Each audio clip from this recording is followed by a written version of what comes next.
Muy buenas a todos, bienvenidos a Revisionismo y Geopolítica. Tenemos a un invitado al cual tenía muchas ganas de tener en este programa. Estuvimos haciendo algunos programas en conjunto en Mm. el canal de Voz Disidente y pues estoy hablando, ya lo están viendo ustedes, de Carlos Areta, un amigo de España al cual le tengo mucho respeto. ¿Cómo estás, Carlos? Bienvenido. Pues muchas gracias, Samuel. Buenas tardes aquí en España y me imagino que allá por las Américas serán ya tirando un poquito para la noche, ¿no? Me imagino. No, al contrario, acá es temprano, ahorita estamos, yo estoy, por ejemplo, a las 10 de la mañana. En México Bueno, deben pues tener las sí, 8 más o es verdad menos, que 7. me he Sí, cambiado ha girado la Tierra entonces en una inversa, sí es cierto que vamos de eso. así es. Oye, Carlos, en la semana estábamos platicando un poco sobre el tema que vamos a tocar ahora y estábamos realmente, yo de mi parte, conectando algunos puntos de cómo todo esto que está sucediendo en el mundo, con las agendas destructivas, con todo este reseteo, incluso, ¿no? Que le están llamando el gran reset, todo esto no es solamente, no se limita solamente a resetear la economía, sino también va y viene de hace mucho tiempo haciéndolo. Yo creo que hay varios reseteos que se han dado en la cultura, ¿no? En el pensamiento de las personas, y tú lo estás viendo, ¿no? Personas como por ejemplo las que estamos viendo en la pantalla, que yo en otra ocasión cuando platicamos te dije que yo le llamo el Club de los Feos, porque es increíble realmente cómo a estas personas, Carlos, se les refleja la maldita maldad, valga la redundancia de la palabra, eh, en sus rostros. O sea, no son personas agradables físicamente. Pareciera que estamos viendo puros Alberich, como describió, ¿cómo se llama? Wagner en su obra El Anillo del Nibelungo, ¿no? O sea, pareciera que estamos viendo el reflejo. De hecho, Adorno, me voy a adelantar un poquito a esto, él llegó a identificarse, porque el que le quede el saco que se lo ponga, ¿verdad? Llegó a identificarse o él llegó a decir, perdón, en alguno de sus análisis, que en la obra de Wagner, Alberich, el granuja que traiciona Mm. a los dioses, era la representación del, no vamos a decir, vamos a cuidarnos un poquito para que este programa se mantenga aquí en esta plataforma censuradora, pero representaba el carácter de los peatones del Mar Rojo, ¿no? Entonces, Carlos, platícanos un poquito de la escuela de Frankfurt. Danos una introducción para los que no estén muy adentrados con ese gran conocimiento que tú posees, Mm, por favor. bueno, pues sí, como has dicho, bueno, pues la apariencia que estas gentes aportan, desde luego no es tranquilizadora. Y a eso que hablabas del el reseteo, pues sí, se nos habla del reseteo económico, el reseteo social, pero está el reseteo cultural. Pero es que el reseteo cultural lleva ya muchas, muchas décadas, ¿no? Que viene fundamentalmente de la Escuela de Frankfurt. Bueno, también una instancia que tú has investigado bastante, que es el Instituto Tavistock, pero bueno, que son dos canales de influencia de lo que es la mediatización y la manipulación de masas, y que esto además se ha invertido mucho, mucho dinero, muchos esfuerzos intelectuales en hacer estudios al referente. Pero fíjate que esto de la Escuela de Frankfurt es algo que cuando le mencionas a la mayoría de la gente, pues no la conoce, el público en general. Bueno, también habría que ver qué tipo de generaciones. Si hablamos de una generación que fue joven en los años 60 o quizás 70, la conozca. Las nuevas generaciones, desde luego, están totalmente fuera de estos conceptos. Pero si tú a una persona ya de un nivel que pueda conocerlo le induces a una pregunta sobre la escuela de Frankfurt y te dirán que es la principal escuela marxista que ha desarrollado el marxismo. Bueno, claro, el marxismo. Pero fíjate, yo soy de la opinión de que en las actuales democracias, y ya desde hace varias décadas, el marxismo se desarrolla solo a nivel intelectual. en las universidades, en los departamentos de facultad de ciencias sociales, justo lo contrario a lo que Marx, digamos, indicaba, que el nivel intelectual era algo subalterno, era la estructura, en términos marxistas, perdón, la superestructura, pero que lo interesante, la base estaba en la estructura, es decir, en las condiciones económicas, laborales, salariales, sociales, de condiciones de la clase trabajadora. Esa clase trabajadora que, según los textos clásicos, pues estaba llamada a ser la impulsora de la transformación del mundo. En esa dicotomía hegeliana, de la cual Marx adopta mucho más, todo hay que decirlo, que los integrantes de la escuela de Frankfurt, bueno, ese desarrollo hegeliano de la antítesis, la tesis, primero la tesis, luego la antítesis y luego la síntesis, es decir, la, tesis es la burguesía con su explotación económica, a la cual le sale un oponente dinámico en la historia, que es la clase obrera, y que esa guerra de clases llevará a una síntesis, que es el Estado marxista, mejor dicho, no, el Estado marxista no, perdón, el Estado comunista, en una primera fase que luego se transformará en una sociedad sin Estado.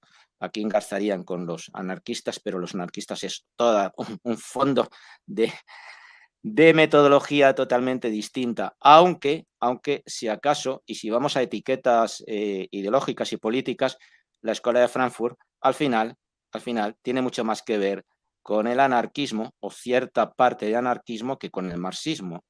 Entonces, en las sociedades actuales, pues las izquierdas, tanto en Europa como en Hispanoamérica, las izquierdas dominantes, pues de izquierdas en realidad tienen lo que se podría decir que es un adorno, ¿no?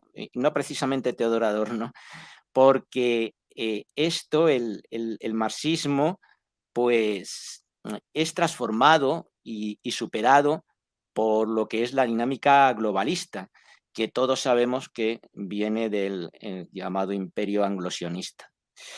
Pero fíjate que es curioso porque ya Lenin y Stalin en un primer momento transformaron sus primeras ideas para hacerse la realidad. Fue un poco realpolitik, y los planes quinquenales de Stalin y la política económica que luego, después de la Revolución del 17, introdujo, ya veía que no podía estatalizar todo y mantuvo ciertas dosis de propiedad privada, sobre todo en cuestión de cooperativas agrícolas, pues para que la producción subiera, porque si no, aquello no daba para más. Entonces, mientras, en tanto, en el capitalismo, te estoy hablando ya después de la Revolución Soviética y después también de los fracasos de la Revolución Húngara, en la que participa en Revolución Húngara, en la que participa George Lucas como ministro de Educación, pues dura en realidad unos meses. Luego el fracaso de la Revolución Alemana, del espartaquismo y todas estas cosas, pues se germinan las primeras corrientes neomarxistas. Por supuesto, ya empezando a estar totalmente alejadas de la Unión de Repúblicas Socialistas Soviéticas. Con lo cual, el aislacionismo de la Unión Soviética entra en una fase que le da incluso problemas después de haber sido quizá uno de los principales aliados en todo el desarrollo de la Segunda y su consiguiente derrota mundial, ¿no? Claro. Pero luego viene el posmarxismo, que es otra derivación, ¿no? El neomarxismo puede ser, lo podemos definir como que es inflamado por la escuela de Frankfurt, pero luego vienen unas gentes que son postestructuralistas, la escuela francesa, te estoy hablando de Laclau, de Mouffe, de Foucault, y entonces desaparece la lucha de clases armada, y esto vive también en las facultades y se manifiesta en lo que se ha llamado el fundamentalismo democrático, que es lo que está nutriendo a las nuevas izquierdas actuales, como Podemos en España, o como he dicho, mucha de la nueva izquierda de Hispanoamérica. Y desde luego nada tiene que ver ni con Marx, ni con Engels, ni mucho menos con Stalin, ni nada de esto, ¿no? Y lo que se opera, pues, es la sustitución del el sujeto revolucionario. O sea, ya no, la clase obrera ya no tiene protagonismo, sino que aparecerán las nuevas minorías, una suerte de nuevas identidades colectivas. Y, por ejemplo, este matrimonio, que es uno de los preferidos aquí en España de Pablo Iglesias, el fundador de Podemos, que me refiero a Ernesto Laclau y Chantal Mouffe, pues dicen que la izquierda lo que ha de hacer es no renegar para nada de lo que es la ideología liberal y la ideología democrática, y que eso hay que potenciarlo para ir a una democracia profunda y plural. Es decir, estamos viendo que todo aquello ha derivado en lo que fue toda la dinámica de la posguerra europea, donde incluso muchos integrantes de la Escuela de Frankfurt fueron, digamos, reenviados a Europa otra vez, porque ellos salen de Alemania cuando accede el régimen del Tercer Reich y se instalan en Estados Unidos, pues ya te digo, prácticamente les ponen una alfombra roja para recibirlos, y luego algunos vuelven, bastantes, no todos, pero sí bastantes. Y entre los proyectos de mediatización psicosocial está el fundar las bases de lo que será la socialdemocracia en la posguerra, que además, por otra parte, esa socialdemocracia no solamente está en los partidos del centro izquierda socialdemócrata, sino que también ha sido asumido, yo no sé en otros países, no tengo toda la información, pero desde luego en España ha sido asumido tanto por el centro izquierda como por el centro derecha. Entonces, pues eso, dicen que hay que ir a una democracia profunda y plural. Y lo de plural hay que cogerlo con papel de fumar, porque hasta cierto punto es totalmente falso. Entonces, lo que hay aquí es incluso en la Escuela de Frankfurt hay algunos autores que encuentran una especie de como de beta anticomunista, pero respecto al comunismo real. Y lo que hay es una socialdemocracia, eso sí, radicalizada, radicalizada por las ideas que viene de algo que tú has mencionado bastante en tus programas, que es la sociedad fabiana. No sé si Ahí, quieres. dame un segundito ahí. Ah, no, perdón, ¿qué me ibas a decir? Dime. No sé si quieres, yo estoy haciendo una pincelada de lo que es el paisaje cultural, político de esa época. Entonces, bueno, pues he avanzado, porque claro, si hoy vemos las derivadas actuales, nos iríamos a la cultura woke, o el llamado woke, Claro, ¿no? Que sí. es, Pero, y es que a eso llegamos cuando mencionabas cómo, porque hay un detalle muy importante que quiero resaltar, que es el que estás mencionando del verdadero comunismo, ¿no? No estamos haciendo apología del comunismo, porque el verdadero comunismo también es una basura como el nuevo, ¿no? claro. Pero cuando, o sea, lo que quiero hacer el subrayar es algo que mencionaste y que tal vez a la gente le pasó muy así, muy por encimita, ¿no? Que fue cómo lo que se busca ahora es explotar una nueva como clase social, ¿no? Porque el obrero ya como que ya lo utilizaron para una cosa y el obrero no es tonto, pues. Entonces se dio cuenta de que realmente esa ideología, muchos, no todos, no, porque hay muchos que siguen todavía, pero se dieron cuenta como que ya no, como que ya se había desgastado esa guerra entre el capitalista, el patrón, el obrero. El trabajador se dio cuenta de que realmente su libertad estaba en poseer un trabajo, no en recibir regalos por parte del capitalista, ¿no? Entonces, esta nueva izquierda o este neocomunismo, podríamos llamarlo, marxistoide que surge después de, o que va adaptándose, ¿no? En la escuela de Frankfurt, eh, pone otro objetivo en su mira. ¿Cuál sería este nuevo objetivo, Carlos? Sí, el sujeto revolucionario cambia. El proletariado ya, empezando porque incluso ya en la Primera Guerra Mundial, pues gran parte, no todo, pero sí gran parte del proletariado no tiene ningún problema en participar en las trincheras defendiendo a sus países. Bueno, también aquí había bastante que hablar porque es que estaban defendiendo en un lado o en otro, pero bueno, hay un patriotismo nominal que lo asumen bastantes obreros y esto pues tiene bastante de traumatización en muchas mentes de los marxistas clásicos. Si a eso añades, por ejemplo, que Gramsci pues se va a la Unión Soviética y ve que aquello pues que no puede funcionar, ¿no? Que no hay manera, pues ahí, aparte de sus escritos en la cárcel, es cuando elabora todo el tema de la hegemonía cultural, del asalto a las instancias de poder cultural, comunicacional sobre todo, educativo, y cuando digo cultural me refiero a la cultura de masas, el espectáculo, la naciente radio, todavía no naciente televisión, pero en fin, que luego vendría, por supuesto, y lo estamos viendo, ¿no? ¿Y qué aparece? Dices, pues aparecen estas identidades colectivas que son minorías que han sido sacralizadas y de forma totalmente artificial elevadas a un victimismo inflamado por toda una propaganda y toda una labor de ingeniería social. Entonces, bueno, cuando tú te das cuenta de que incluso en sociedades como la actual, al menos te hablo de la española, sí es verdad que hay muchas mujeres que se identifican con el feminismo, pero bueno, porque es fácil, ¿no? Defendemos tus derechos, defendemos la igualdad. Bueno, es que, claro, esto ya estaba logrado hace mucho tiempo, pero ¿quién no se va a identificar con eso? Pero claro, cuando ven ese feminismo andrófobo de auténtico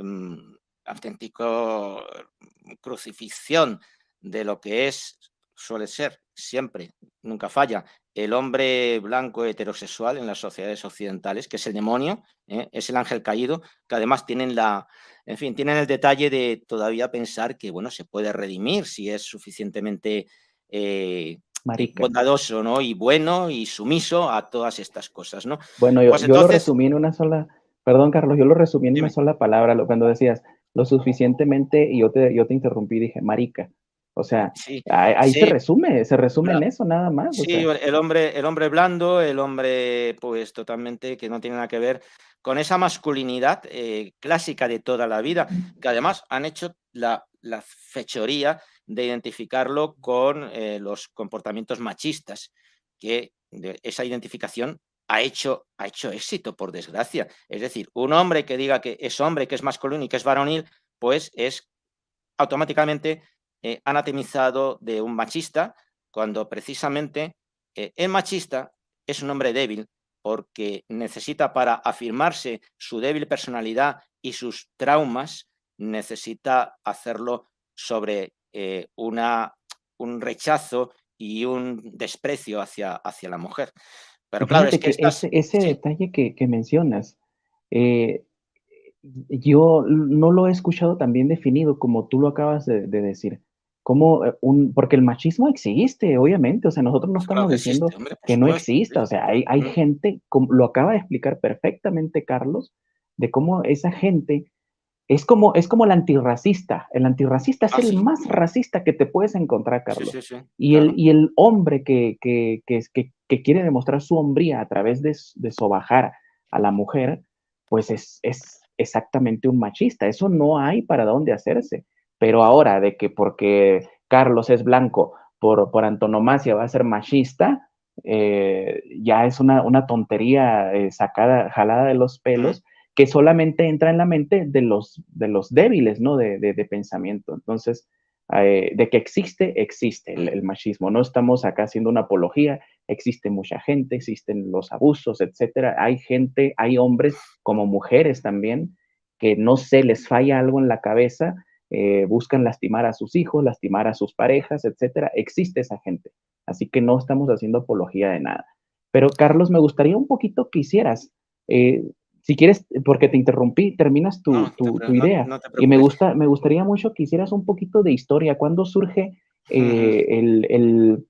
la escuela de Frankfurt? Porque como tú dices, hay mucha gente que escucha escuela de Frankfurt y esa qué escuela será. O sea, ¿yo puedo ir a estudiar ahí o qué? Sí. Platícanos un poco cómo surge la idea, dónde surge, qué tipo de personas estaban involucradas y sobre todo de qué parte del mundo que caminaron muchísimo tiempo Sí. siguiendo a su Dios por ahí. Platícanos un poco de eso, por favor. Sí, bueno, termino lo que me estabas preguntando porque te he nombrado estos identidades colectivas, he mencionado el feminismo, quizá me extendí demasiado en una especie de visión ácida sobre el feminismo, pero tenemos el homosexualismo, el LGTBI+, tenemos el antirracismo, es decir, toda una serie de minorías étnicas, todo esto como en un totum revolutum que además lo conforman de manera totalmente globalizada. Es decir, el feminismo no te hablarán del feminismo en Europa, no te hablarán del feminismo en Hispanoamérica, no te hablarán de eso, te hablarán del feminismo a nivel mundial, con lo cual ellos están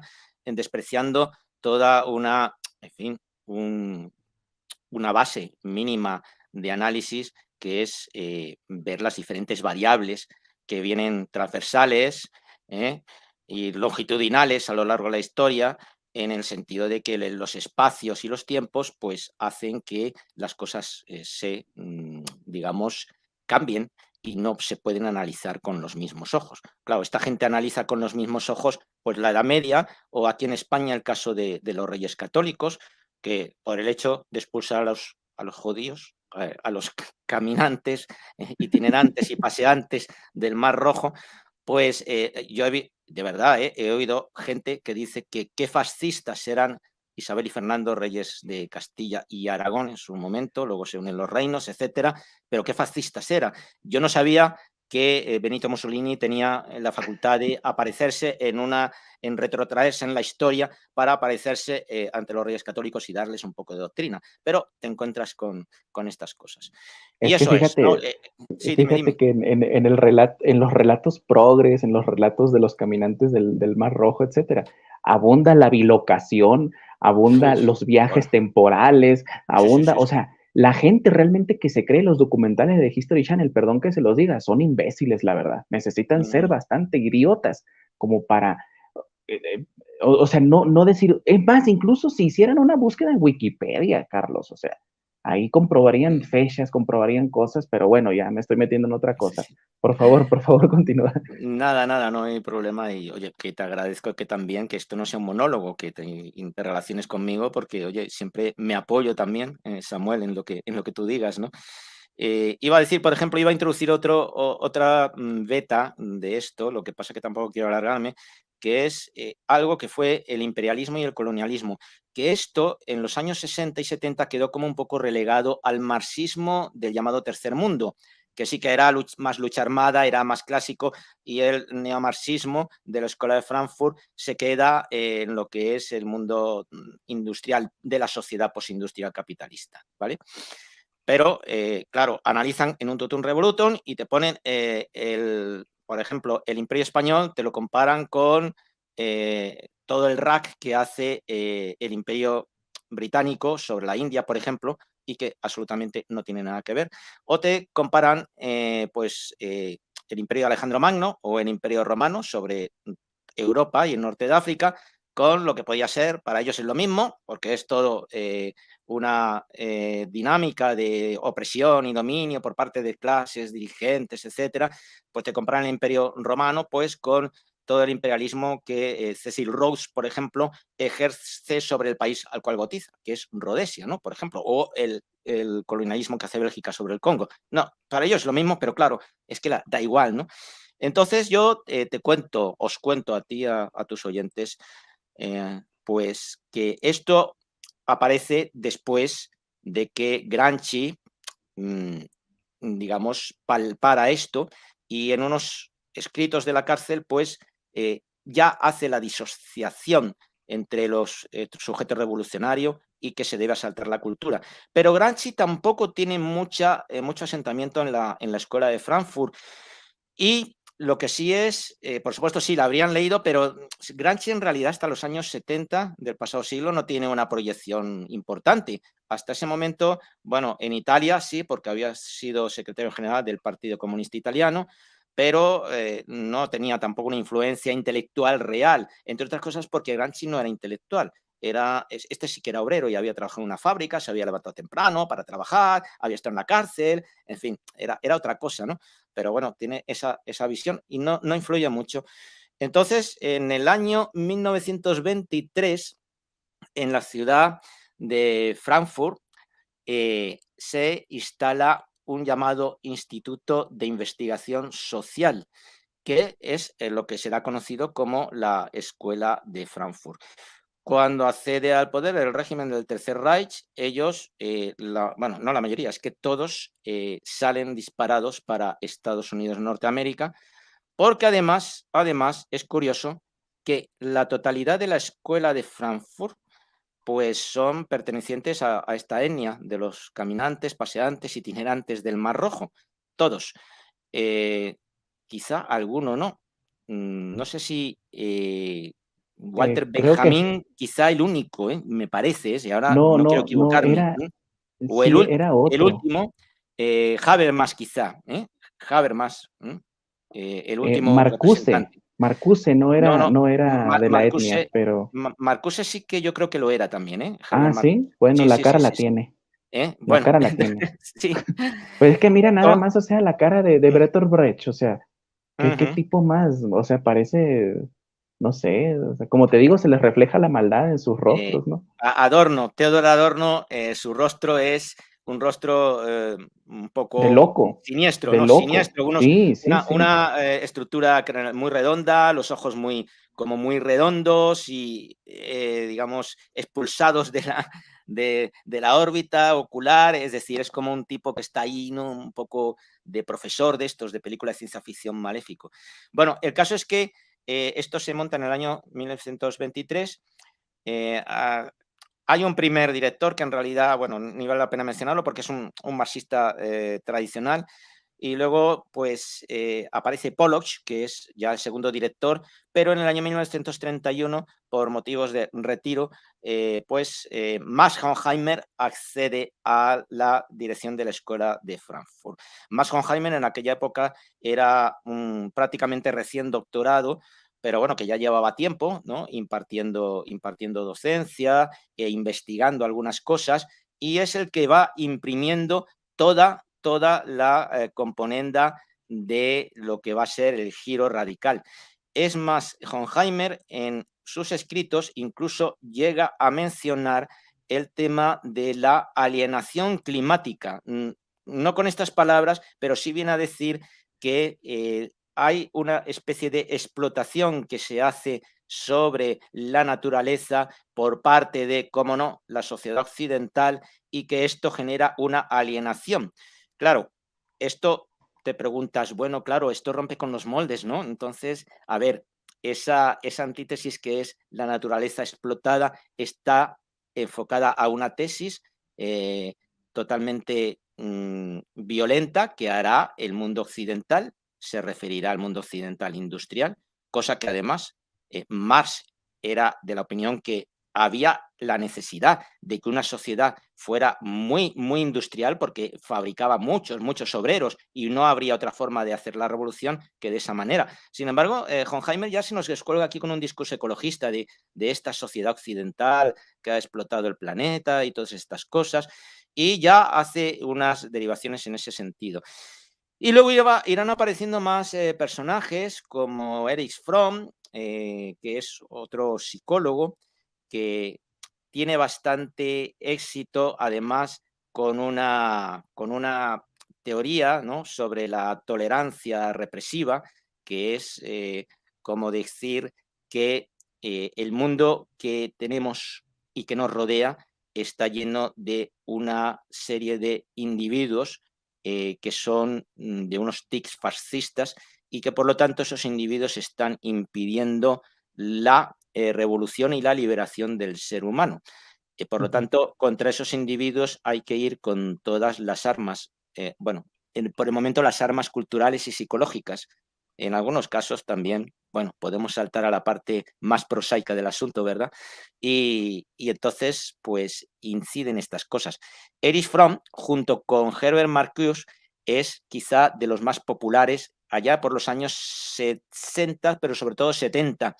Yo me acuerdo que aquí en España sí que llegaron libros de Herbert Marcuse, pero curiosamente lo que yo noté era que Erich Fromm era todavía más popular en los ambientes, digamos, minoritarios, ¿no?, que se preocupaban de estas cosas, pero era más popular que Marcuse por un libro además que tenía bueno, que no es su principal obra, que se llama El miedo a la libertad, un título así muy, muy pomposo y hasta con cierto atractivo, yo creo que incluso diría de marketing, y bueno, pues fue uno de los mayores. Y bueno, pues luego todo esto va siguiendo y nos encontramos, bueno, pues con más gente que ya son más secundarios, pero que de alguna manera tenemos a Walter Benjamin, por ejemplo, y a Jürgen Habermas, que es el último de la escuela. Es decir, tenemos, por decir los más principales, tenemos Horkheimer, Theodor Adorno, Erich Fromm, Walter Benjamin, también Herbert Marcuse y luego Jürgen Habermas. Todos ellos recalarán en Estados Unidos, que no es precisamente no era, ni es, ni nunca fue ningún país comunista. Curiosamente, no se van a ningún país comunista. Claro, Y se les recibe, porque pues, sí, se perdona, ay, dime, Samuel. no, nada más un apunte, se van, como decías, porque llega el nacionalsocialismo, o sea, cuando la escoba llega, la basura se sale, ¿no? Y como tú dices, no se van a Cuba, no se van a la Unión Soviética, no se van ni siquiera a Yugoslavia, se van a Mm, Estados Unidos, o sea. mm, claro. Sí, porque allí van a vivir muy bien, porque ya te digo, son recibidos de una manera totalmente afectuosa, es poco decir, es casi como he dicho yo, con alfombra roja, y como las estrellas de Hollywood, casi con aplausos de la clase intelectual progresista estadounidense. Y hay algunos autores que hacen hincapié en que esta huida hacia la Unión Soviética, no solo, perdón, esa huida hacia Estados Unidos no solamente está motivada por huir del régimen del Tercer Reich, sino que ellos son llamados para ejercer una suerte de oposición y de guerra entre geopolítica y geocultural frente a la Unión Soviética, ¿no? La Unión Soviética, que había sido uno de los mayores vencedores de la Segunda, y que en la derrota mundial fue quizá el que mayor auténticas salvajadas ejecutó, sobre todo en Alemania. Vale, junto con la aviación británica. En fin, hay episodios que solamente recordarlos me ponen de muy mal carácter, ¿no? Pero Dresde, etcétera. Pero bueno, la Unión Soviética se había ya, digamos, apeado de esta, en teoría, de esta alianza con Estados Unidos y luego Francia e Inglaterra, que fueron los otros dos países mucho más secundarios en todo esto. Y entonces, pues, estábamos en época de la Guerra Fría y convenía contrarrestar a lo que era la Unión Soviética. Y claro, muchos autores se llevan las manos a la cabeza diciendo, pero bueno, ¿cómo puede ser posible que un país como Estados Unidos, pues que es digamos, el asentamiento más notable del capitalismo, bueno, occidental y no occidental, pues que llegara a recibir con este afectuoso agrado a estos pensadores marxistas? Entonces, claro, la teoría más bien oficial es esta, ¿no? De que se les llama para hacer oposición a la Unión Soviética, pero en fin, las personas que no nos conformamos con las teorías oficiales y que leemos un poco, yo leo muy poco, no todo lo que voy a leer, pero no hace falta rascar mucho, que el principal cometido por el que se les llama es para crear el neomarxismo en Occidente. Es decir, encauzar las izquierdas para los nuevos fines. Entonces, ya se va construyendo una nueva realidad, se trata de construir una nueva realidad, y eso dicen ellos que a través del discurso se implementa esa nueva realidad mediante un instrumento que es la teoría crítica, que concluye, en resumidas cuentas, que la cultura occidental abonaba, pues eso, lo que antes he mencionado, todo tipo de conductas fascistas, sobre todo, y además es despiadado porque llegan a decir, Herbert Marcuse lo llega a decir, que sobre todo esto se da en las clases medias y en las clases obreras, llegando a declarar que incluso gran parte de la clase obrera es un peligro realmente extremo para la revolución porque está inflamada de ideas fascistas, ¿no? Estas gentes que seguían cánones pues, tradicionales, ¿no? Pues llámese patriotismo, familia, religión. Por tanto, en definitiva, el enemigo a batir son los valores occidentales. Y O sea, la... Dime, perdona. Carlos, no, no pierdas por favor el hilo, porque, o sea, No, yo no, aquí nada no más te para preocupes. aclarar algo. Eh, o sea, la escuela de Frankfurt, básicamente, estoy entendiéndolo así, ¿no? Bueno, de hecho yo así lo entiendo, ¿no? Tomaba las cosas más o menos buenas que surgían en la sociedad, las tomaba en su poder y las moldeaba y luego las arrojaba al mundo como un pato infame para que la gente, por ejemplo, sabemos que acá el verdadero feminismo no es criticado, el verdadero feminismo se reconoce, el de las personas que Ujú. realmente, de las mujeres que realmente marcaron la pauta, pero todas estas instituciones tomaban esos movimientos reales que podrían en un momento dado tambalear la estructura de poder, ya fuera marxista, ya fuera comunista, capitalista, etcétera, la estructura de poder básicamente, la moldeaban y la sacaban como una depravación y para que sirviera a los intereses del poder, siguiendo supuestamente las pautas de liberación, ¿no?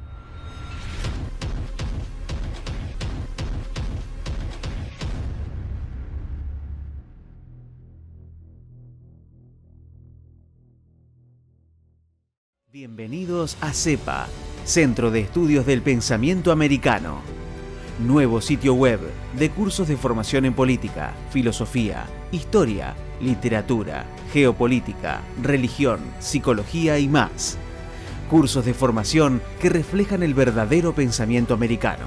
Lo invitamos a elegir el curso de su agrado ingresando en www.cepa.la.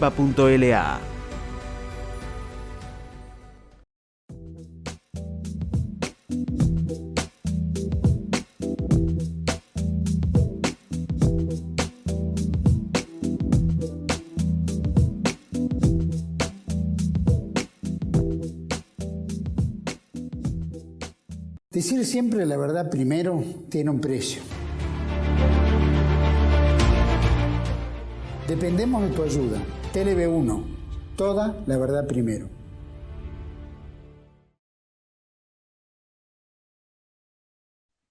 Sí, no, esto es lo que te decía y que no es nuevo en la historia. Bueno, ahora mismo, por poner un ejemplo actual, tenemos la Agenda 2030, que tú te la lees, se la lee la mayoría de la gente y te lo ponen casi como una especie de relato espléndido de un mundo en el que vamos a vivir libres, libres de muchas cosas que nos están atenazando, pero en realidad, claro, otra vez leyendo un poquito, que no hace falta tampoco mucho, no hace falta mucho, leyendo y rascando un poquito, te encuentras con que son todos unos proyectos, digamos, envueltos en papel de celofán de regalo, con lacito incluido, pero que luego lo abres y te encuentras con una total proyecto de tiranía. Y esta Te gente, por hacen ejemplo, aquí una, te hacen aquí sí, una pregunta, mira, Luis Gudé de Rodríguez dice, ¿estos son los padres del estercolero sociocultural en el que vivimos hoy? sí, desde mi punto de vista, sí, desde luego. O sea, ya he dicho, la ideología woke va en esto. Yo no sé si te haces ucronías a veces, ¿no? Estas imaginaciones históricas de qué sería si no fue lo que pasó y pasó otra cosa. Si no hubiera existido la Escuela de Frankfurt, el mundo sería muy diferente del que tenemos. Yo estoy plenamente convencido de que sí, efectivamente. Entonces, por ejemplo, igual que te venden ahora muchas cosas, los de la Escuela de Frankfurt te lo vendían pues como una crítica a esa cultura occidental, que ya lo era también, esa cultura occidental, ese mundo del capitalismo postindustrial, ya era un mundo individualista, bastante deshumanizador, muy maquinizado, muy también de explotación de las personas y de las mentes. Claro que sí. Entonces ellos cogen eso y le dan la vuelta para ir a su propio relato. ¿Eh? Por cierto, ellos dicen que la época de los grandes relatos pues, ha sido clausurada, pero luego, por otra parte, toda esta patulea de la Escuela de Frankfurt y derivados actuales son los primeros que meten relatos, grandes relatos, ¿no? El relato del cambio climático, por ejemplo, o el relato de la biosfera, o el relato bueno, pues de lo malo que es la religión en general. Esos son grandes relatos y sin embargo ellos los asumen. Entonces, bueno, pues ellos conforman eso, le dan la vuelta, te lo ponen bastante atractivo, pero luego pues te encuentras, pues, por ejemplo, con el tema de la tolerancia represiva, que es un sintagma que el propio Marcuse elabora y que no es ni más ni menos que la acusación contra la cultura occidental, pero como enmienda a la totalidad. Es decir, esta gente van totalitarismo en el peor sentido, en el sentido más instrumentalmente perverso, para desarmar todo y lo relacionan todo con todo y, bueno, yo a mi forma de ver eso es un fallo analítico de primera consideración. Entonces, claro, la tolerancia represiva. Todo el que se oponga a la teoría crítica es anatemizado como fascista. Y Oye, así Carlos, andamos. Dime. pero mira, por ejemplo, cómo se, o sea, este concepto de la tolerancia ¿cómo? Opresiva, ¿cómo dijiste? Represiva, Perdón, represiva. Tolerancia represiva. represiva. O sea, el mismo nombre ya Fíjate, es totalmente es doble incoherente. pensar, Sí. exactamente a eso iba, como Orwell, ¿no? O Eric Blair en su obra 1984 hablaba del doble pensar, ¿no? Que era básicamente introducir dos ideas totalmente contrarias y sintetizarlas en un solo concepto, ¿no? El doble pensar. Entonces, me haces recordar con esto de la tolerancia represiva, que obviamente, ¿cómo va a haber una tolerancia represiva, no? Pero lo vemos, por ejemplo, los woks en la actualidad, o sea, ellos van con la bandera, casi les ponen la aureola aquí, y les falta eso nada más a los ridículos, hablando de Sí. antirracismo, etcétera. Y ves, por ejemplo, gente que entra a decir en algún lugar, este negocio es de negros, ¿por qué utilizan la palabra trap? Por ejemplo, estaba viendo un video de una ridícula, ¿no? Que entra y están puros asiáticos.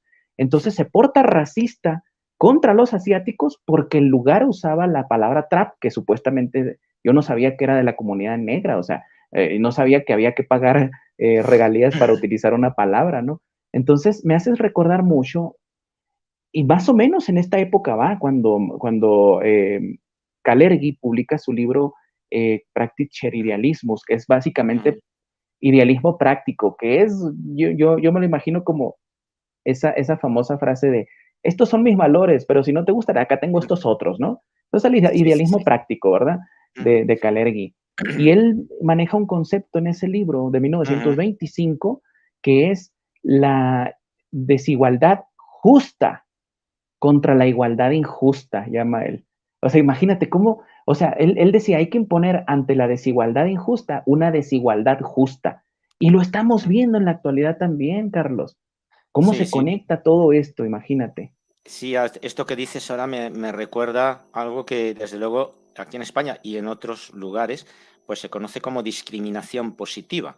Es decir, aquí por ejemplo, porque en una universidad determinada, esto ha pasado mucho en Estados Unidos, una universidad determinada haya un índice bastante bajo de personas de ciertas minorías, ellos entienden que hay que hacer una discriminación positiva y a lo mejor bajarles la nota de corte para entrar en esa universidad a esas personas de esa minoría étnica que se encuentra en eso, en poca presencia en la universidad.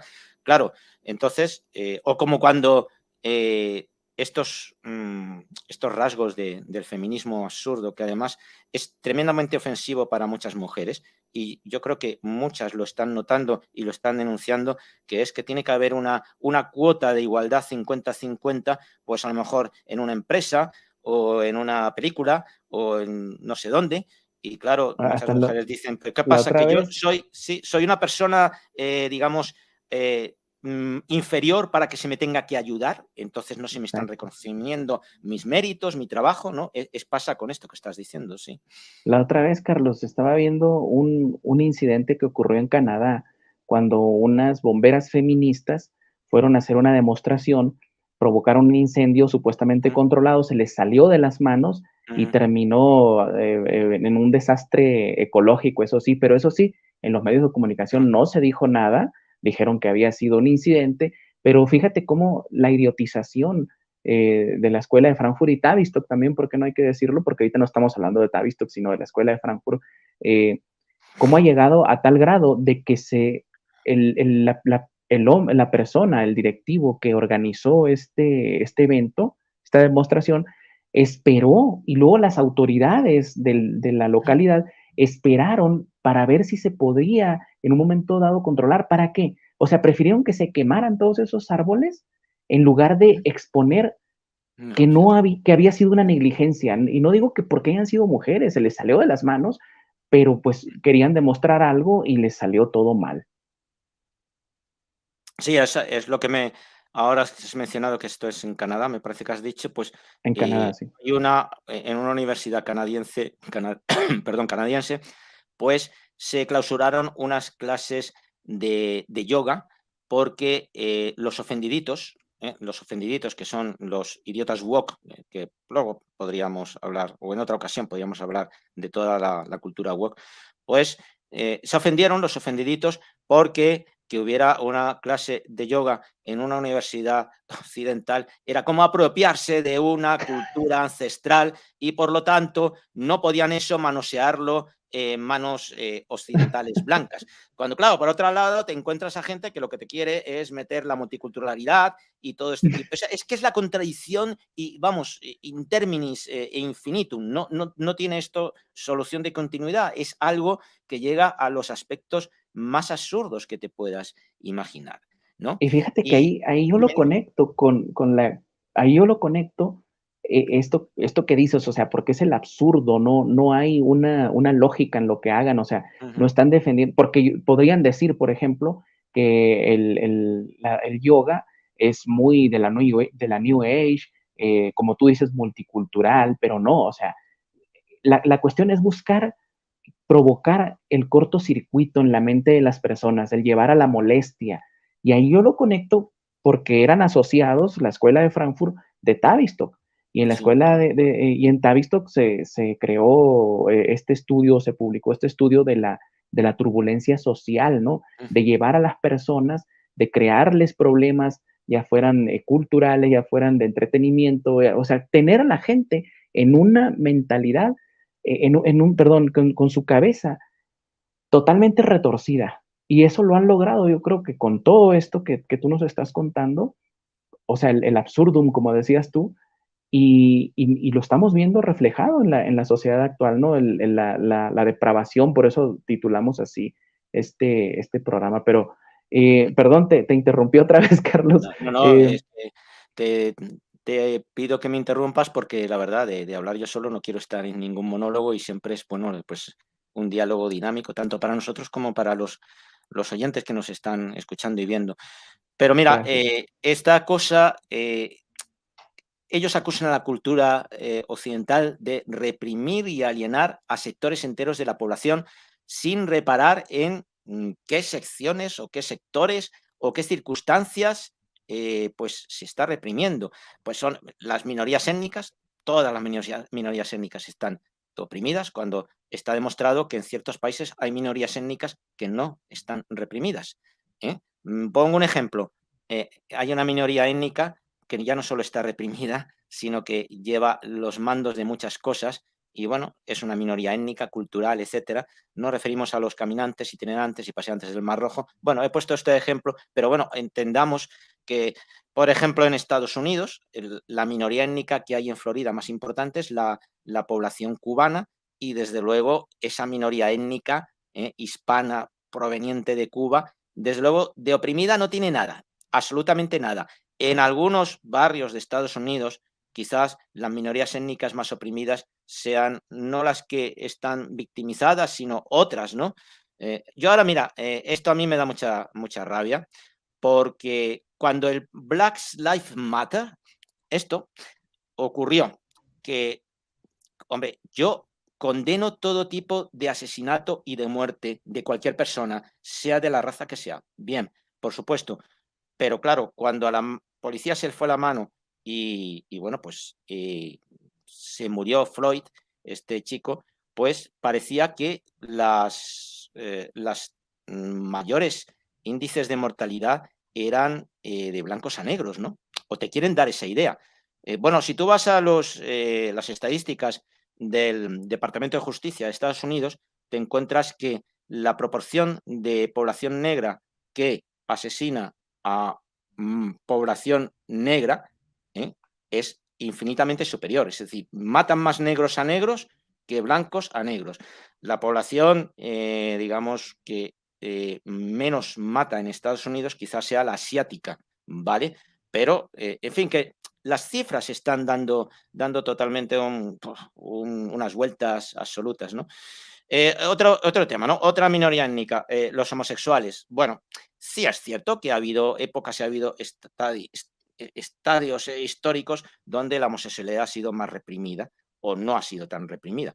Bueno, en ciertas culturas clásicas, desde luego, la homosexualidad no era reprimida, pero incluso en la cultura occidental ha habido momentos, digamos, no del mundo contemporáneo, sino momentos antiguos, del siglo XIX, etcétera, donde evidentemente pues no tenían derecho al matrimonio, no tenían derecho a adopción de niños, no tenían un reconocimiento social, pero no estaban reprimidos, ¿no?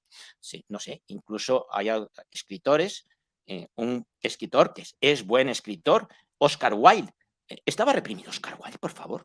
Y además no se guardaba de nada, ¿no? Entonces, claro, llegamos a la conclusión de que esta gente, pues, es como el juego de rugby, ¿no? Porque se me ocurre ahora, patada a seguir, es decir, tú le das al balón de rugby para que llegue a lo que es lo más cercano a la meta, que son esos 3 palos altos, no como el fútbol. Y cuanto más largo, cuanto más alejado lo lleves, mejor. Bueno, estos le dan la patada a todo y para llevarlo lo más alejado de la realidad y lo más alejado del sentido común.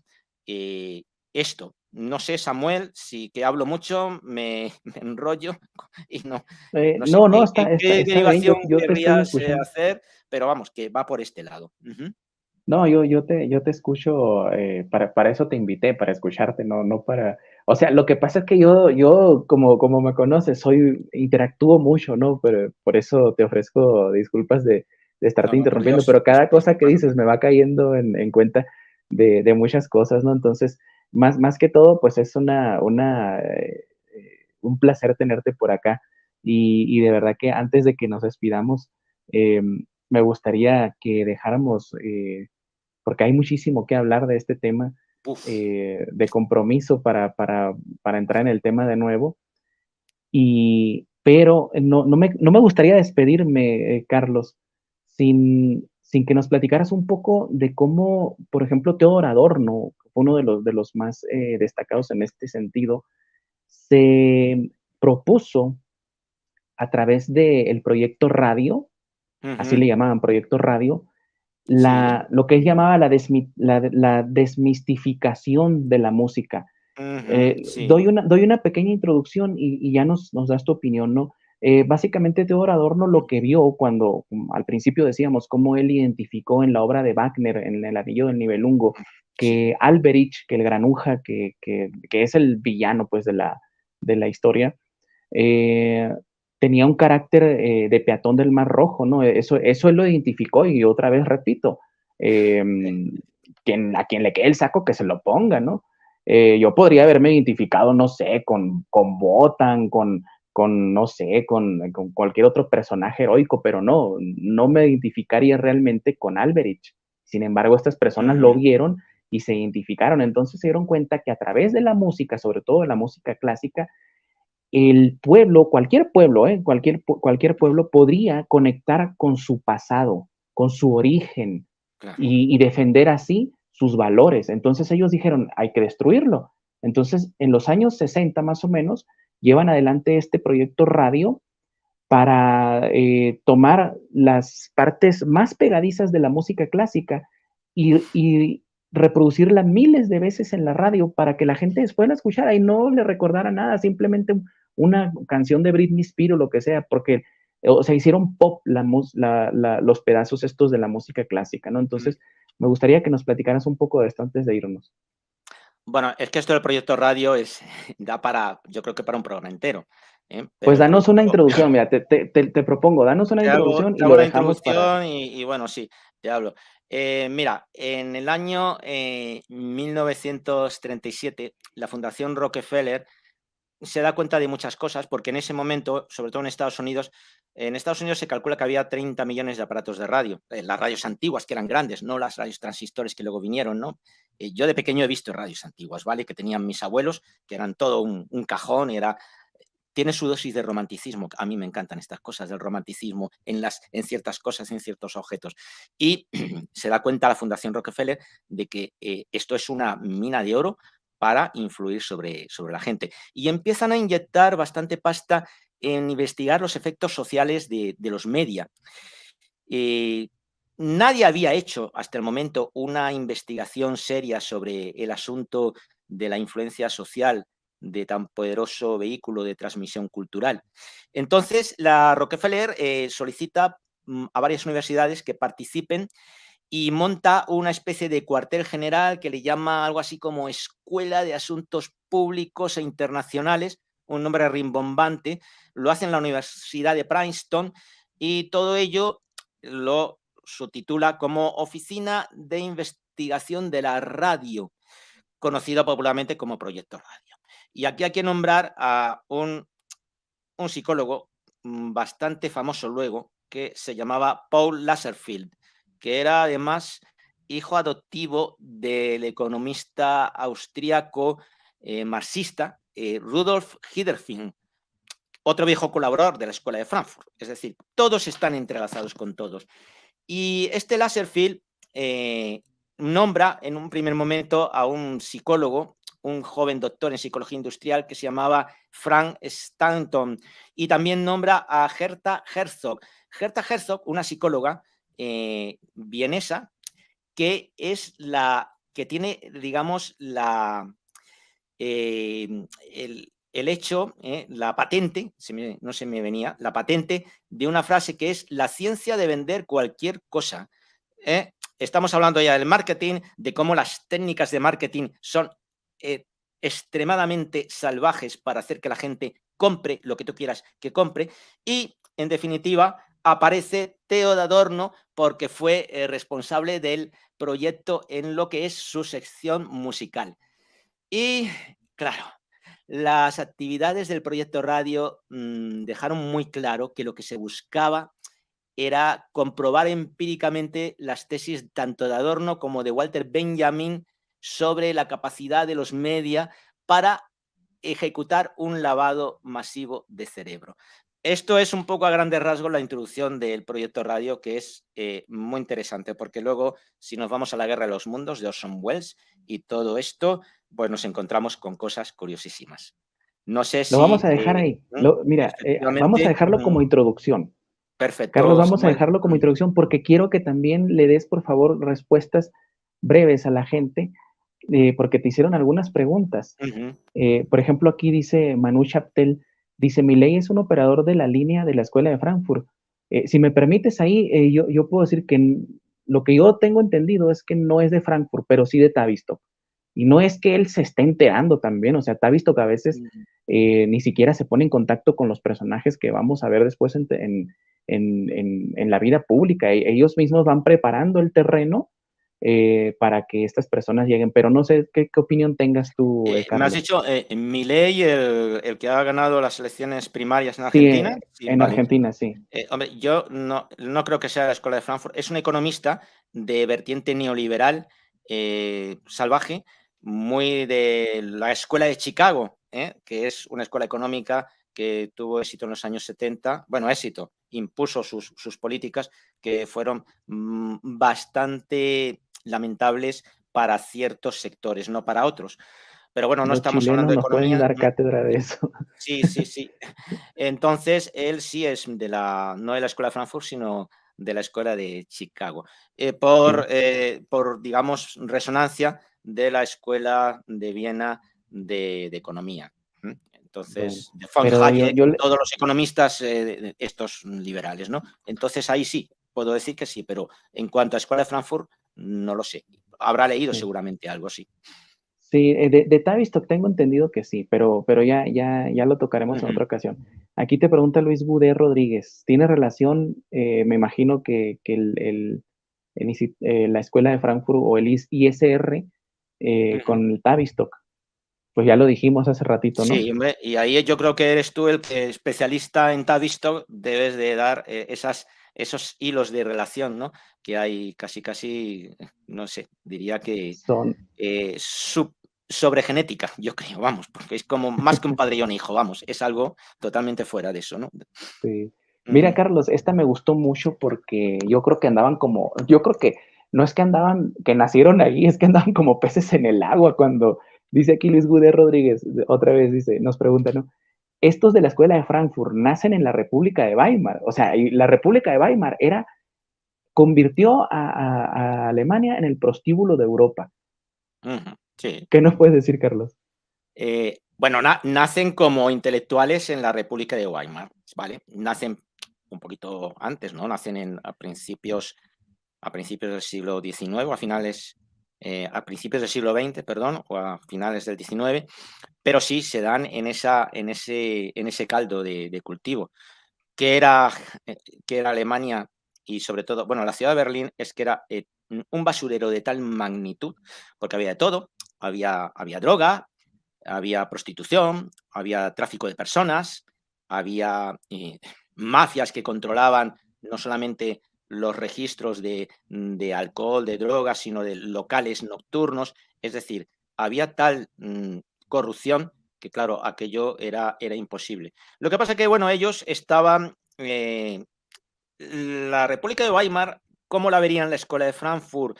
Pues no la verían mal, pero la verían como un proyecto fracasado porque no supo resistir al maldito, infame y perverso fascismo y por lo tanto algún fallo tendría que tener. Por lo tanto, claro, pero yo creo que dirían, como no nos dio tiempo a ejercer nuestras técnicas de mediatización social de masas, lógicamente la escuela de Frankfurt fracasó porque la personalidad autoritaria estaba en mucha parte de esa clase obrera alemana y alguna clase media, y así llegó a tener éxito este pintor austriaco que tantos quebraderos de cabeza nos ha reportado. Yo creo que dirían eso de la República de Weimar. Oye, fíjate, y en esa etapa ya veíamos un artículo por acá, ¿no? Con mucho orgullo lo deben haber escrito esta persona, Carolina Álvarez Albalá, que no sé quién sea, el pionero en sexología y revolución gay al que Hitler le temía. Ay, no, si Hitler le temía, ay, quiere decir que era bueno, ¿no? O sea, imagínate, léanlo, si quieren partirse de la risa un rato, léanlo, pero aparte en esa etapa hubo un auge del homosexualismo tremendo, ¿no? Tanto de hombres como de mujeres. De hecho, había revistas Ujú, sí. que estaban, o sea, fíjense, estaban a la venta incluso para niños durante la República de Weimar, revistas como esta, Ujú, Die Freundin, que quiere decir la amiga, en la cual yo he estado investigando bastante, Carlos, incluso se daban, o sea, las personas ponían sus direcciones para encontrarse con personas de esa misma tendencia. no, Y esto hoy en día lo ponen como, no, era algo que Hitler no quería porque era muy malote. Ahora, yo les digo a muchas personas, cuando vean esas imágenes en películas dramáticas donde los malotes alemanes están quemando libros, no crean que estaban quemando la Biblia, no estaban quemando libros de física cuántica, no estaban, bueno, no existía, yo creo, no estaban quemando libros valiosos, estaban quemando libros comunistas y revistas como estas. Así que toda lo voy a decir de alguna forma que no nos censuren, la ujú. pornografía, El ya no por, sí. saben, Ujú, el no por sí, el no por, ujú. todo, libros de esos estaban quemando. Así que cuando ustedes vean películas pendejas como la ladrona de libros, ay, sí, la ladrona de libros se robó un libro y se quemó las manitas, pobrecita, por agarrarlo, por rescatar el librito. Eran libros pornos. Perdón, ya lo dije, ya nos van a censurar acá, Ay, Carlos. bueno. Sí, Carlos, te pregunto. Eso, Pero es otra referente a esto de la homosexualidad, es curioso, al mismo tiempo divertido hasta cierto punto, porque el marxismo clásico, que todavía en Alemania, no, la Escuela de Frankfurt están haciendo, pero todavía no ha hecho sus ejecuciones, su desarrollo, pues el comunismo clásico consideraba que la homosexualidad era una psicopatía y, digamos, reductora del desarrollo de la persona, sobre todo en el hombre, porque no le posibilitaba el desarrollo. Ellos se basaban en lo que es las teorías psicológicas infantiles, en el sentido de que, bueno, pues un niño cuando tiene 7, 8 años, pues juega con niños y generalmente las niñas molestan, ¿vale? Yo me acuerdo cuando era pequeño de esa edad, pues hombre, estábamos jugando a lo mejor al fútbol o a las chapas y aparecía una niña y siempre decíamos, vaya elementa que viene con sus tonterías, viene con sus historias melodramáticas. Luego, curiosamente, mi opinión de estas cosas cambiaron radicalmente, ¿no? Ya no eran esos seres tan horribles, ¿no? Que uno deseaba que se esfumaran, ¿no? Ya no, pero bueno, entonces, claro, cuando se desarrolla, pues, bueno, pues busca la alteridad. Y los comunistas decían que los homosexuales, al buscar su relación en el mismo sexo, rehuían de la alteridad. Por lo tanto, estaban contaminados de una, bueno, contaminados no, dolientes de una psicopatología muy grave, de no regresión, sino de estancamiento del desarrollo de la personalidad. Y llegaban a decir que cuidado a los padres alemanes, no entreguéis a vuestros hijos actividades y campamentos de los nacionalsocialistas porque os lo van los van a pervertir y os lo van a hacer homosexuales, porque los fascistas, al querer un Estado, una sociedad homogénea, pues no buscan la alteridad, es decir, la patria, la identidad, ¿por qué no decirlo?, la identidad racial, etcétera. No buscan la alteridad, buscan lo mismo y por lo tanto tienen ese, o sea, se sacaban estas, voy a decirlo, estas estupideces, iba a decir otro término español, pero bueno, no sé, no quiero tampoco que el canal lo revienten, y se sacaban esto de forma totalmente surrealista, ¿no? Y así iban las cosas, así iban las cosas. Te preguntan aquí, Carlos, ¿alguna referencia bibliográfica sobre el tema? Bueno, pues los libros de la Escuela de Frankfurt podéis leer El hombre unidimensional de Marcuse, pues el autoritarismo represivo, yo creo que hay bastantes, ¿no? El miedo a la libertad y generalmente pues todo ese tipo de libros. Están a la venta, pero yo sí que aviso, son muy aburridos la mayoría de ellos. A quien no le guste un poco la teoría marxista y entienda de esto le resulte aburrido, quitando los de Marcuse, que bueno, pues es bastante fácil de leer y además, bueno, pues por eso fue popular. Y los de Erich Fromm. Yo, por ejemplo, mira, El hombre unidimensional, pues lo tengo ya desde hace años, ¿no? Si me vas a permitir, Samuel, quiero hacer algo muy breve, muy breve. Yo aquí en esta página leo reconocimientos y dice, entre otras cosas, que agradece al American Council of Learned Societies, la Louis Rabinovich Foundation, la Rockefeller Foundation y la Social Science Research Council por haberle aportado las becas, curiosamente, o sea, concretamente las becas que facilitaron mucho el término de estos estudios. Bueno, la Fundación Rockefeller, no hace falta mencionarlo. La Rabinovich Foundation este señor Rabinovich era un profesor de los caminantes, paseantes, itinerantes del Mar Rojo, que había sido profesor en la Universidad de Jerusalén y a la llegada a Estados Unidos se encarga de ejecutar instancias para que la cultura judía sea mucho mejor recibida por los estadounidenses gentiles, o sea, goyins. Bueno, y luego las otras dos que he mencionado son, la Rabinovich ya no existe como tal, pero las otras dos sí que, bueno, las Rockefeller por supuesto, y las otras dos son hoy dos entidades que se sobresalen en lo que es el cambio climático, ideología de género, es decir, que han ido evolucionando y ya apuntaban maneras en aquella época.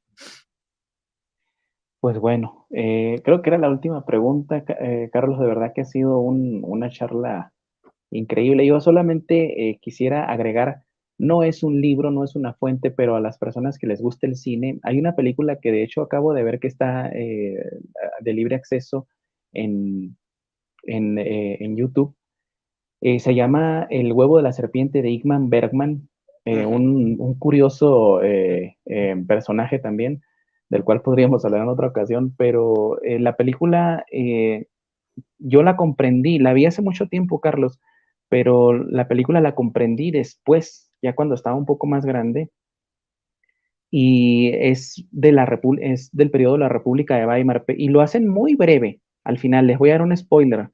Eh, la, Al final, el protagonista se da cuenta que está dentro de un experimento social para generar una reacción en la gente alemana, ¿no? Contra lo que se venía, ¿no? Entonces yo se las recomiendo, véanla. Yo la verdad no he visto la de Cabaret. Cabaret también es una que se desarrolla en la República de Weimar. La verdad me gusta muchísimo. Yo la veo constantemente la película de, de Ingmar Bergman, ¿no? El huevo de la serpiente. Aquí estamos viendo algunas imágenes, véanla por favor. Así se llama El huevo de la serpiente, está en español. Y bueno, Carlos, no sé si quieras agregar algo más para Sí, respecto a lo despedirnos. que estás diciendo ahora de las películas, tienes Cabaret, que bueno, Cabaret es una película totalmente orientada y mediatizada, lógicamente, pero si lo vemos no hablo con una materia subjetiva, sino mínimamente objetiva, pues vemos muchas cosas de cómo estaba Berlín en aquella época, por ejemplo, y cómo estaba el estado de la República de Weimar. Y luego hay una serie que yo, esa sí que he visto todos sus capítulos, que están en plataformas de estas, bueno, Movistar, por ejemplo, o alguna de estas otras que hay, y se llama Babylon Berlin. Es una serie que es bastante interesante. Lógicamente, están mediatizadas, eso sí, pero el que con ojos críticos y objetivos vea esto, se dará cuenta de muchas cosas. Simplemente, bueno, pues son dos apuntes, ¿no? Muy bien, pues Babylon Berlín, yo creo que pues la gente Ahí acá está, está, si has puesto de Babylon Berlin, estas son las de Babylon sí, Berlin, sí, sí. la voy a buscar, la voy a buscar. La gente Sí. está pidiéndonos acá, Carlos, que por favor volvamos a hacer el programa. Lo vamos a continuar desde la parte en la que nos hemos quedado, en el proyecto radio, porque todo el Sí. movimiento hippie, todo el Bueno, sí, movimiento el mayo del de 68 y todas, sí, todas las dinámicas estas bueno, de manipulación. Lo que tuvo que ver las agencias, no la CIA en concreto, es que son, como la CIA es que son en realidad varias agencias, pero lo que tuvieron que ver muchas agencias en todo el tema del manejo de la revolución cultural, de la contracultura californiana. Y hablaríamos de Aldous Huxley, hablaríamos pues, de cantidad de gentes que estaban, bueno, pues pagados por la CIA para introducir, entre otras cosas, bueno, el tema de la droga y todas estas dinámicas, ¿no? así es. Tan expresivas y tan liberadoras y que en realidad eran amuermantes de toda una juventud que podía ser peligrosa. Pero fíjate, perdona que me estoy extendiendo y me corto ya. La revolución cultural de los años 60 en Estados Unidos estaba protagonizada mayormente por jóvenes de la clase media blanca estadounidense.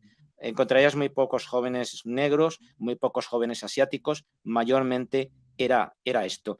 Y ella era un target que ya lo marca, ¿no? Las técnicas publicitarias del target, es decir, qué tipo de sector vamos a ir. Bueno, pues realmente que a mí, yo si no tuviera otras cosas que hacer, realmente me extendería, pero pues ya habíamos pensado en una hora de programa, ya nos pasamos de hecho unos 13 minutos, pero ténganlo por seguro que vamos a estar de nuevo con Carlos Areta en un nuevo programa, continuando con este tema, porque tiene muchísimo y según veo, mucha gente se perdió el inicio. Iniciamos un poco más temprano, tal vez en otra ocasión podemos hacerlo porque a esta hora, precisamente, Carlos, es cuando estoy iniciando los miércoles a veces en las mañanas, ¿no?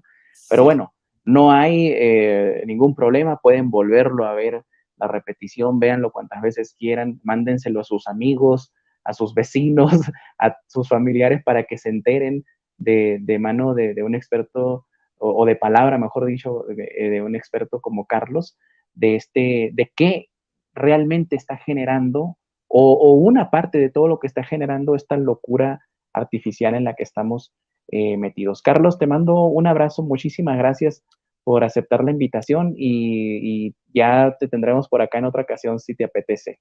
Pues por supuesto que me apetece. Muchas gracias a ti, Samuel, y a toda tu audiencia por la amabilidad que han tenido incluso en plantear preguntas que sin duda han sido interesantes. Muchas gracias, Carlos. Hasta luego. Dominium Mundi, del Génesis al Gobierno Mundial, de Samuel Cruz. Una monumental obra en la que se devela que el proyecto político del gobierno mundial se remonta a épocas tan antiguas como el propio Génesis, el Templo de Salomón, Alejandro Magno y el Imperio Romano. Historias que tienen en común su temprano interés por el control del dinero, de las armas y de la narrativa, las herramientas predilectas de las élites dominadoras para moldear a las masas y llevarlas a aceptar una autoridad mundial. En esta, su segunda obra, el autor recopila y conecta los eventos históricos que han sido alejados del conocimiento público porque la verdad no es conveniente para los poderosos del mundo. Dominium Mundi, del Génesis al Gobierno Mundial, disponible en Amazon en formato físico y Kindle.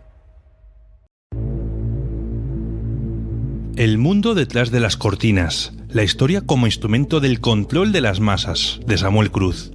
Un libro que por primera vez en la historia desmonta la trama oculta detrás de la Segunda Guerra Mundial y responde a preguntas como cuál era el objetivo de los aliados al destruir la psique de los alemanes, o qué papel jugaron el Instituto de Tavistock y la Escuela de Frankfurt en los tratamientos de desnazificación y la reeducación de los alemanes. O incluso, ¿por qué estas instituciones se propusieron aplicar contra toda la humanidad lo aprendido con los alemanes? El mundo detrás de las cortinas, disponible en Amazon en formato físico y Kindle.